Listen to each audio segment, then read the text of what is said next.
بسم اللہ الرحمن الرحیم۔ ایک دن نبی کریم صلی اللہ علیہ وآلہ وسلم لوگوں میں تشریف فرما تھے کہ آپ کے پاس ایک شخص آیا اور پوچھنے لگا کہ ایمان کسے کہتے ہیں۔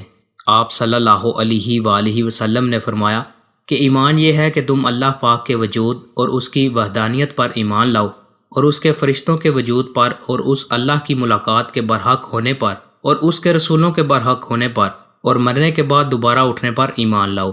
پھر اس نے پوچھا کہ اسلام کیا ہے؟ آپ صلی اللہ علیہ وآلہ وسلم نے پھر جواب دیا کہ اسلام یہ ہے کہ تم خالص اللہ کی عبادت کرو اور اس کے ساتھ کسی کو شریک نہ بناؤ، اور نماز قائم کرو، اور زکوٰۃ فرض ادا کرو، اور رمضان کے روزے رکھو۔ پھر اس نے احسان کے متعلق پوچھا۔ آپ صلی اللہ علیہ وآلہ وسلم نے فرمایا، احسان یہ کہ تم اللہ کی عبادت اس طرح کرو گویا تم اسے دیکھ رہے ہو۔ اگر یہ درجہ نہ حاصل ہو تو پھر یہ تو سمجھو کہ وہ تم کو دیکھ رہا ہے۔ پھر اس نے پوچھا کہ قیامت کب آئے گی؟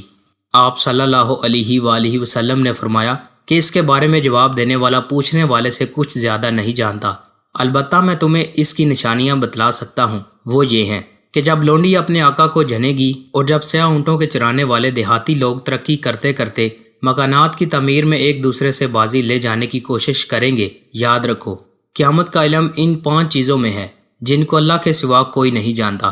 پھر آپ نے یہ آیت پڑھی کہ اللہ ہی کو قیامت کا علم ہے کہ وہ کب ہوگی۔ پھر وہ پوچھنے والا پیٹھ پھیر کر جانے لگا۔ آپ صلی اللہ علیہ وآلہ وسلم نے فرمایا کہ اسے واپس بلا کر لاؤ۔ لوگ دوڑ پڑے مگر وہ کہیں نظر نہ آیا۔ آپ صلی اللہ علیہ وآلہ وسلم نے فرمایا کہ وہ جبریل تھے جو لوگوں کو ان کا دین سکھانے آئے تھے۔ ابو عبداللہ امام بخاری رحمہ اللہ فرماتے ہیں کہ نبی کریم صلی اللہ علیہ وآلہ وسلم نے ان تمام باتوں کو ایمان ہی قرار دیا ہے۔ دوستو، مزید اچھی ویڈیوز کے لیے چینل کو سبسکرائب لازمی کریں۔ بہت شکریہ۔